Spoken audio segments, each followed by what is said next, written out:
Hey everybody, welcome back to One Seed, One World.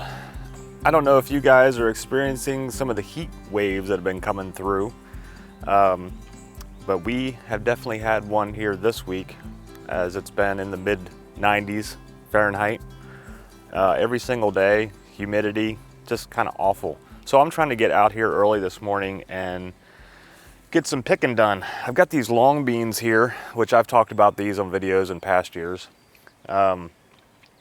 And I'm way behind. It's kind of crazy how quickly your garden can get out of hand, whether it's for weeding or pruning stuff or just picking your produce. You know, you leave it alone for 2 or 3 days and then come back and suddenly it's a jungle and you gotta go crazy and get everything, right? So with these long beans, these here are starting to get a little bit too big for good eating. A little tough, I think.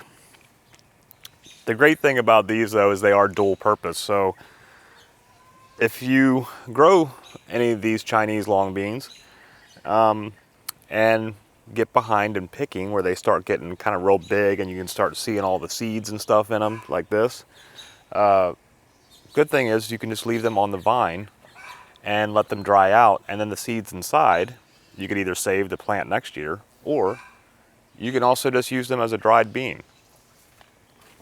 Just like you would any other, you know, like a kidney bean or something like that, except for these are much smaller. And I'll show you. You know, they're full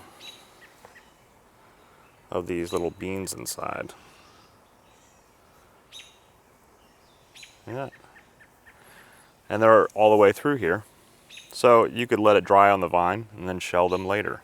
Now these are kind of a pain to shell, you know, because they're long and skinny. They don't pop out real easy like your scarlet runner beans or a lima bean or something like that.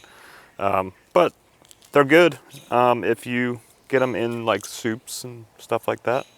Or like I said, you can just plant them for next year. I have seeds like this, you know, these especially, because there's always some that get left out here. I get random sprouts in my pathways. Places I don't want them, I'm always have to go pull all these bean sprouts out because they will come back. I've been using my own seeds for my beans for probably the last 3 years at least.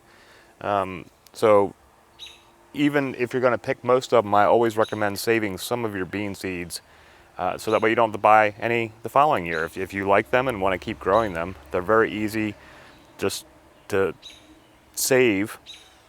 Shell, save them in a cool, dark, dry place. And then you got plenty of beans to plant next year, and that'll save you, you know, $3 or $4 for a packet of seeds, depending on where you get your seeds from. So, I think we got some in there. That'll give me some blanching and cutting and freezing work to do today. And when you're picking these too, you know, I was talking about them being tougher sometimes if you wait too long. For best eating, they should still be firm. As they get older, actually here's one here, but they're kind of spongy as they get older, and then that's going to be tougher to eat. So pick the firm ones. They've gotten where they're more, you know, like this, where they're filling out with those seeds and they're feeling spongy. Leave them on, let them dry, and then pick them after they're dried and shell them and use them that way. My dogs like to pick their own because these beans hang down so long. They'll come out and grab their own and pick them and carry them through the yard and have a little snack. The next thing I need to work on today is my cucumelons and get them all picked. Some of them are starting to get too big, I think, but these are great for pickling. I have done a more extensive video on cucumelons, and I'll put a link for that below if you want to check out about it if you don't know anything about them or had not heard of them before. You know, but they look like that. And they taste like little cucumbers, only they have like a citrusy thing going on. Now, I did just have a viewer recently ask me about theirs because they said when they picked them and ate them, they were very excited about trying, you know, the citrusy tasting cucumber flavor, but that theirs were kind of bitter and pithy. And the only thing I could think of that might cause that is, one, if they start getting bigger, and not enough water, they could be more, not as flavorful. But even that bigger one I just ate is still very tasty. And even with the water issue, I mean, cucumelons are more drought tolerant than some of their other cousins, like, you know, watermelon or cucumbers. You know, as long as they're probably getting water once a week, they should be good once they're established. So I'm not really sure what would cause a bitter cucumelon, unless they were waiting too long to pick or not enough water. That's the only thing I can think of. You see like a couple of these here, like those two, compared to this little one over here. These are getting pretty big for a cucumelon.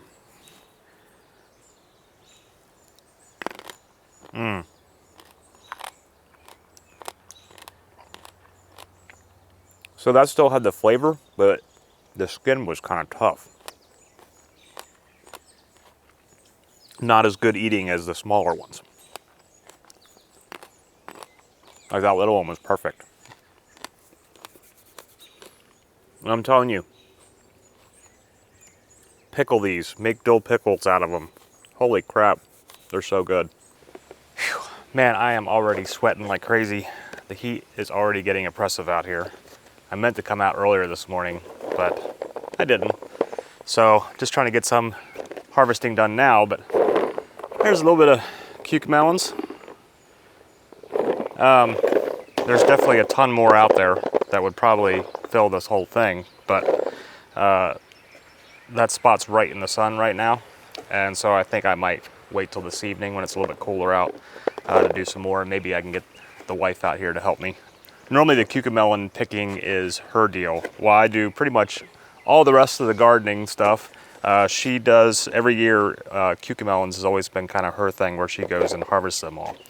And then I'll make pickles out of these. One thing about the cucumelons though, if you can't get to them right away, like if you're gonna make pickles or whatever to use them, they will get soft over a little bit of time. And so if you can't do your pickles within like a day or so, you know, put them in like in a Tupperware, something with a lid, put cold water on top of them and put them in the fridge, and that will keep them firm. Because just like cucumbers, if they're, you know, left too long, they'll start to soften up and not be as good.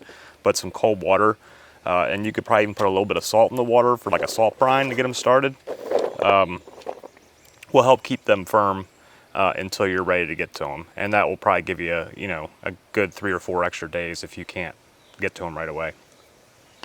Finally getting some ripe tomatoes. I don't know if you've experienced this, but with these high heats, you know, that is gonna slow the process of your tomatoes ripening. And this season, everything has been late, but finally getting some red Cherokee tomatoes. I've actually been eating them for the last 2 or 3 days. Cherokee purples, as well as Berkeley tie-dyes have been coming in. And it looks like today I've got a few more that I can work with.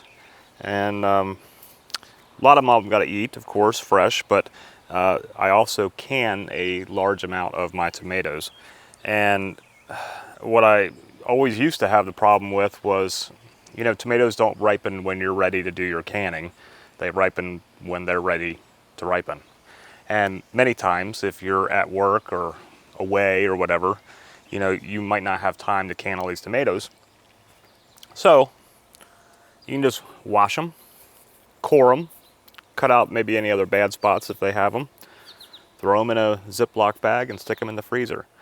And then when you are ready to do the canning, then you can just take them out and thaw them. And as they thaw, the skins will just pull right off super easy. So it's gonna save you that step of like having to pre-boil to skin them first. So keep that in mind if you've got a lot of tomatoes that are coming in, or if they're coming in like in bits at a time where it's not enough to really do a canning day. Core, cut, and throw them in the freezer until you're ready. And when I say cut, just the bad spots. You don't have to do all the dicing and stuff. Just take the core out. If the rest of it's good, throw the whole thing in the bag in the freezer. I'm also finally getting my first Dr. Weechee yellow tomatoes of the year. I grew these last year, but I had planted the plants very late, so I only got a few in the late fall. However, these are great slicing tomatoes, and some of them get pretty big. This one's like an average size, but I'm happy to see that these are coming in now.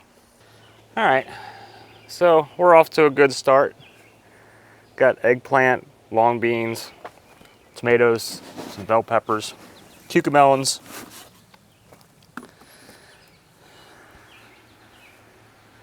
And somebody took a bite out of one of my tomatoes. I'm guessing the local squirrels, based off of the look of that. Well, I hope that your guys' harvests are starting to come in and you're starting to get some stuff going. Be careful in this heat out there, you know, stay hydrated, because heat stroke and that kind of thing can come on pretty quick. Try maybe to do your picking either in the evening or early morning.